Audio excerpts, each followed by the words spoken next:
story about a man who was walking along this trail near the cliffside, and lo and behold, it gave way, and he slipped, and he fell off the cliff. And as he was falling off the cliff, there was one lone branch that was sticking out, and he grabbed hold of that branch, and he's hanging on to it for dear life. And he's squirming, and he's trying to find a way to get up, and after a little bit, he realizes there's just no way. And he starts going, "Help! Help! Is anybody up there? Help! Help!" And a voice comes down and it says, "I am here. It is the Lord. I hear you." "Help! Help me! Help me! Get me!" And he says, "Trust me. Just trust me. Simply let go of the branch."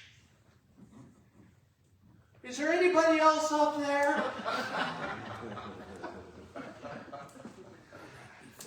A bit of a leap of faith, which is also the title of the message this morning. You ever had to take a leap of faith? Maybe it was the day that you decided that was the college that you were going to go to. Maybe it was when you decided to take the new job. Maybe it was when that person you wanted to ask to marry you showed up and it was time to pop the question.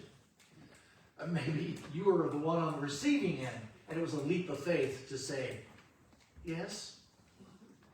For many of us, those moments are filled with excitement, but they also can be filled with some terror. We don't know how everything's going to turn out.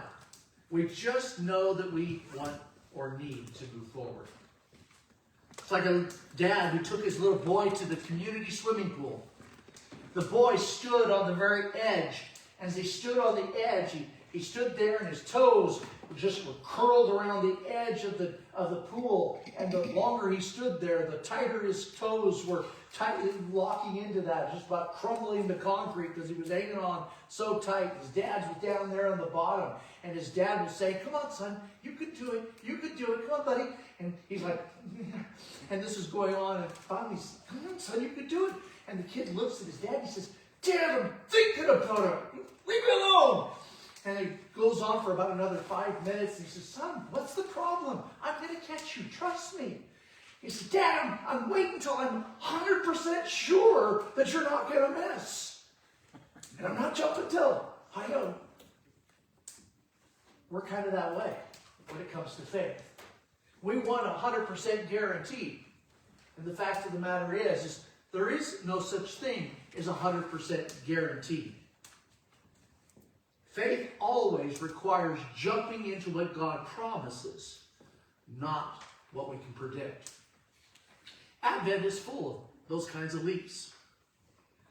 Our message series this season is taking us through those events that took place leading up to Christ's death, or Christ's birth, and together we want to go back and return to the conversation that was happening with Zechariah, which much of what you've heard this morning is Titus 2. Zechariah finding himself facing the angel Gabriel, being told that his wife Elizabeth miraculously is going to have a son.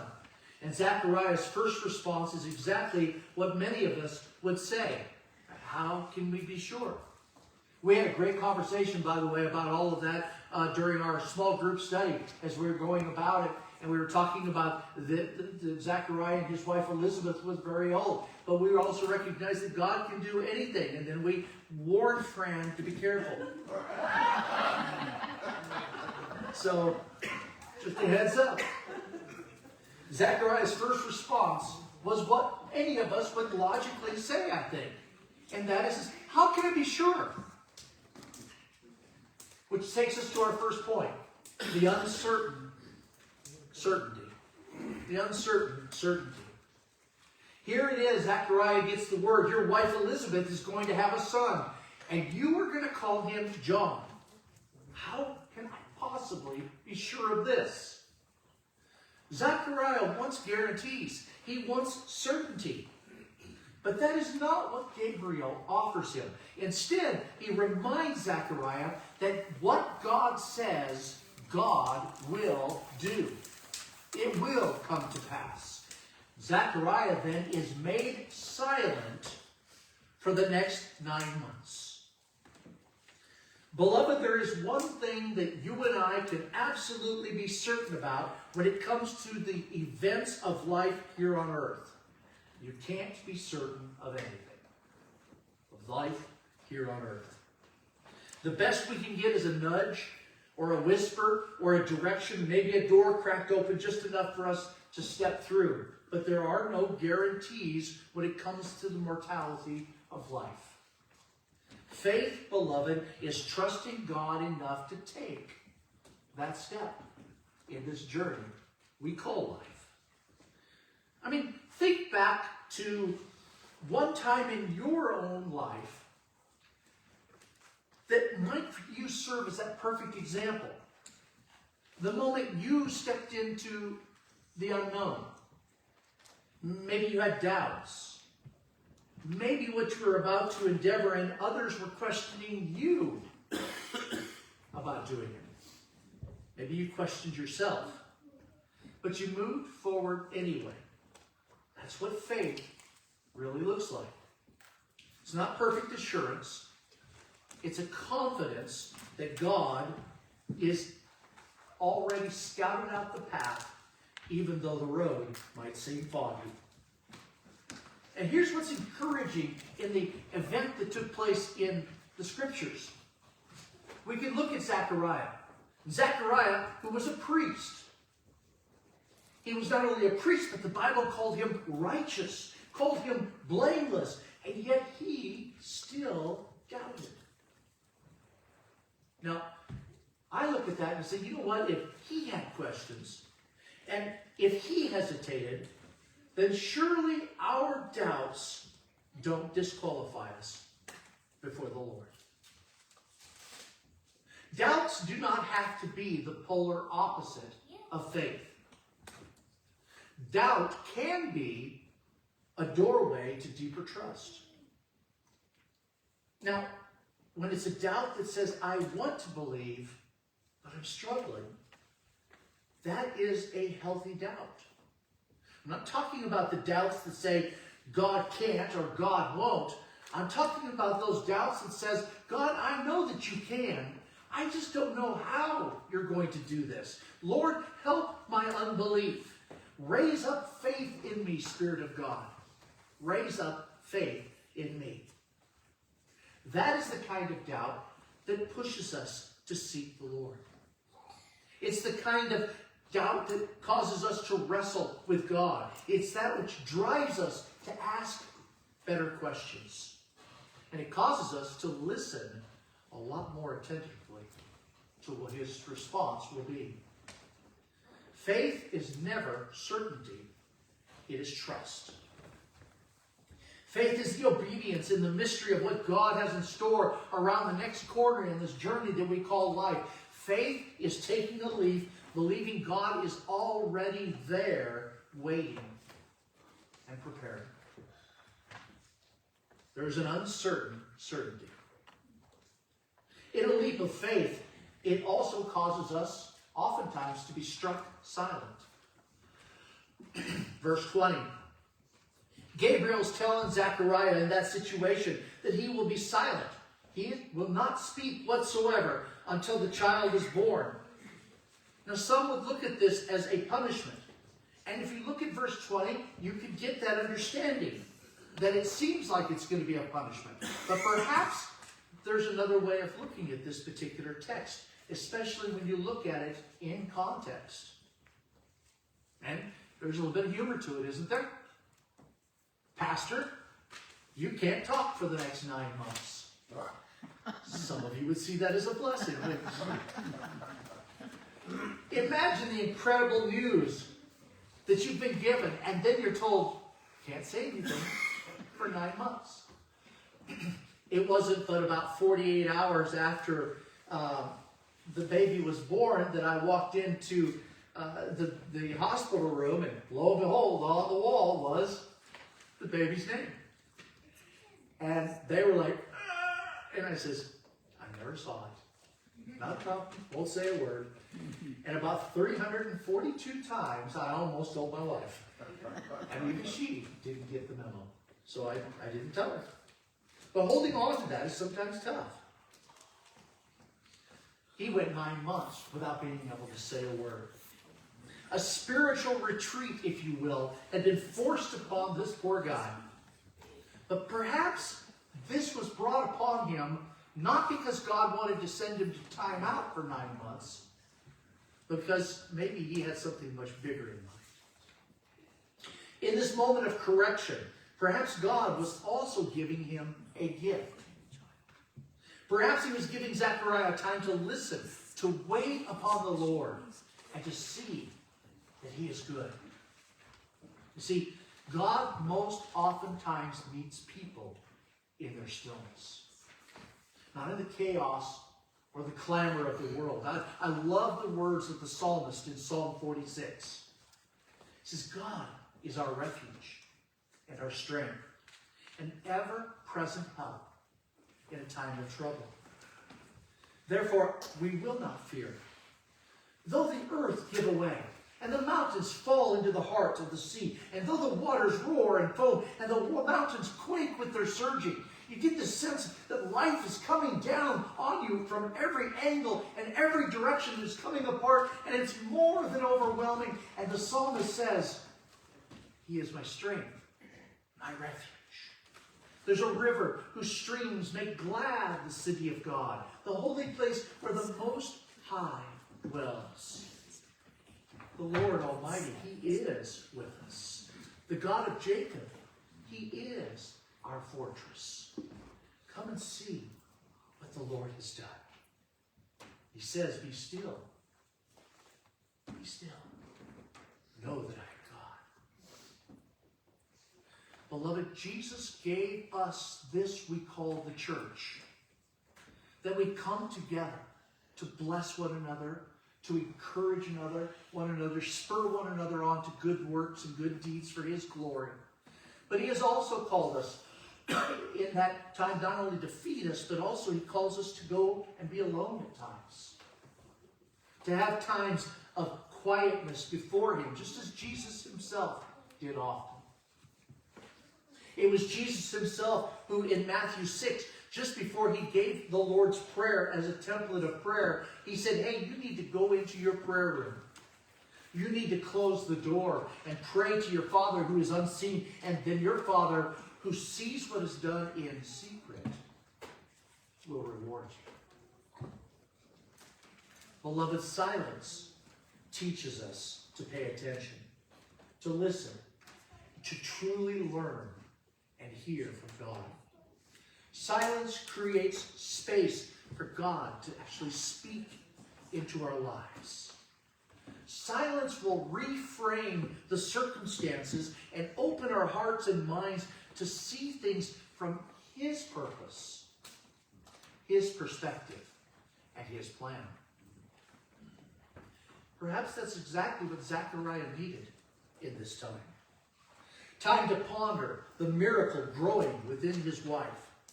Time to watch God's promises take shape day by day. Time to prepare his heart for a child who would prepare the way for the Lord. And time to prepare his heart for what would become a heart-wrenching moments in John's life that went a direction that they would have never seen coming. I can almost picture this elderly man, Zechariah, saying to his wife, honey, your son's wearing weird clothing again. He must be into those hair bands. He's wearing camel's hair. And honey, do you know what I saw him eating yesterday? He's eating locusts again. I'm going to tell you, dear, that really bugs me. Sorry, I had to do it. His preaching, touching lives, stirring opposition, ultimately resulting in prison and death. And I don't know that they lived long enough to see all of that. But I guarantee you John's journey was not the usual growing up.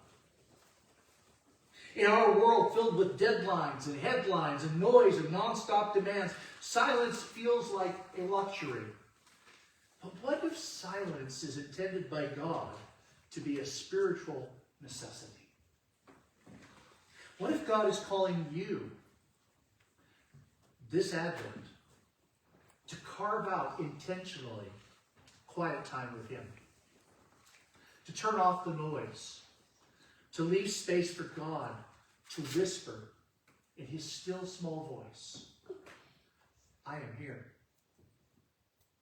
I am at work in your life right now. I am weaving grace into your life, even if it's not the way you thought that it would be working. I am with you, and I am with you always. There is an uncertain certainty in this leap of faith.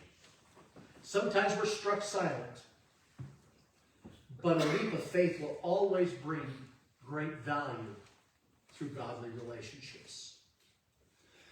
Zechariah, he is silent, his mouth has been sealed shut, but while that's taking place, another miraculous pregnancy takes place. Mary is pregnant. And the news that she receives is not just miraculous, but for her, it's also dangerous. Mary is young. Perhaps as young as 13 or 14 years of age, some scholars would say. Unmarried. Pregnancy outside of marriage. Scandal, rejection, and in that world, probably death. Her question to Gabriel was not about disbelief. It was a practical question. But I've not been with anybody. I am a virgin. How is this even possible that I am going to be with child? Gabriel responds with gentleness. He doesn't silence her. He doesn't rebuke her. He explains. And then he gives her a reassuring evidence that God can do this. Because he says, hey, even your cousin Elizabeth, your relative, she is pregnant. And you know that she had to go 80 years old.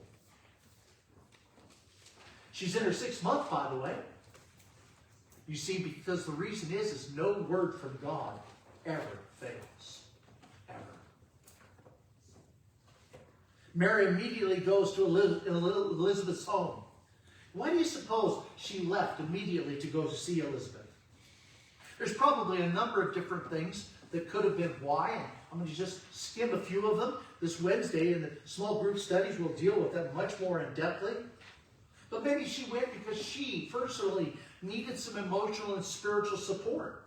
This was quite a shock on her system, that at the age that she was and the situation that she was at, she was suddenly finding herself with child.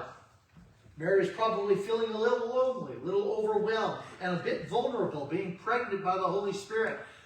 So maybe she went to Elizabeth, who was older and wiser, a woman that she loved and trusted, seeking comfort and guidance from her. Perhaps she saw this as a confirmation of the angel's message, which was one of the reasons that Gabriel told her this, because this miraculous pregnancy would be proof to Mary that God not only has met Elizabeth, but has been there for Mary as well, that she carries the Son of God. Maybe she went to be of an assistance or aid to Elizabeth, knowing that she's elderly, knowing that she loves her, and knowing that she's in her 6th month, and that very soon she's going to be delivering that child. Maybe she went a week-long journey to get there so that she could be there to bring comfort and assistance and aid to her. Maybe it was a way that she could have community and fellowship and encouragement in her life. 2 women who could relate to the experience that they were going through, could share the journey and walk through that journey together, building upon one another. And maybe it was simply a way to share in God's plan. Both women sharing the news that God was at work through their lives. Not just in their lives, but through their lives. Mary, seeing that she's filled with the Holy Spirit, recognizing the importance of this child within her. Elizabeth, finding that her baby leaps when approached by Mary. Mary hasn't even told her that she's pregnant yet. And the baby Jesus leaps. The baby John leaps in the womb. Elizabeth prophesies and Mary sings the Magnificat. Their shared faith produces joy. Their relationship together produces worship, and their connection strengthens God in both of them. And beloved, that's the kind of relationships all of us need. Truth is, we all need an Elizabeth in our lives. Or in the case of men, we need a Paul or a Barnabas in our lives. Somebody who's older, who's wiser, who is ahead of us in this faith journey called life, and someone that we can talk to when we're overwhelmed and seek wisdom and counsel and prayer support. And all of us need a Mary in our lives. For the men, that would be like a Timothy or a Silas or a Mark. Somebody who's younger, someone that we can nurture, we can encourage, and we can build up, teaching them, praying for them, and guiding them in the faith walk, and letting our lives be an example to them. This faith walk was never, ever meant to be lived alone. And God's grace flows through relationships where mentoring and friendship and support and a shared commonality of the journey is embraced one with another. In this leap of faith, beloved, there's going to be uncertain certainties. There's going to be moments of forced silence. God's going to create godly relationships if we allow them. And this leap of faith will reveal to us a God of graciousness as well. John the Baptist is finally born. We read that the relatives have assumed that he's going to be named after Dad, but Elizabeth says, nope. Nope, name's John. John? Where'd that come from? John. God gave it to us. In the Greek, by the way, the name John means God is gracious. Zechariah then, locked up tight on the lips, takes a tablet out as we're getting close to the delivery of John, and he writes out the name of the baby, John. And immediately his lips are opened. And the first words out of his mouth are prophecy centered about the grace of God. Zechariah praises God for remembering his promises. He blesses God for sending salvation. And he declares that John is the one who will prepare the way for the one who brings mercy and forgiveness and a light to those who are found in darkness. Beloved, grace, it is the heartbeat of this story. It quiets the anxieties of our life. It moves us to trust. It brings mentors and companions to walk this journey with us. It prepares the way for Jesus. And John's entire life, indeed his very name, reminds us that God is gracious. He has been gracious to you. He's been gracious to me. And so as we continue this journey in Advent, may you be a people that step forward in faith even when you can't be sure. May you embrace silence and let God speak into that stillness. May you seek out an Elizabeth or a Paul in your life. May you seek out a Mary or a Timothy in your life. May you remember that every step of this story points to the grace of God as it's been revealed to us through Jesus. And like John the Baptist, may our life be that which prepares the way. Receiving God's grace, giving God's grace to one another, to a world that desperately needs to see that light. Amen.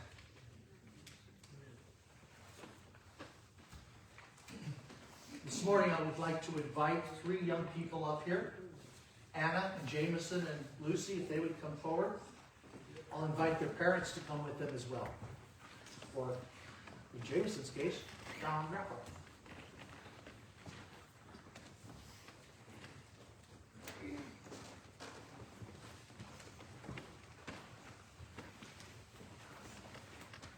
parents, if you want to stand behind your young person.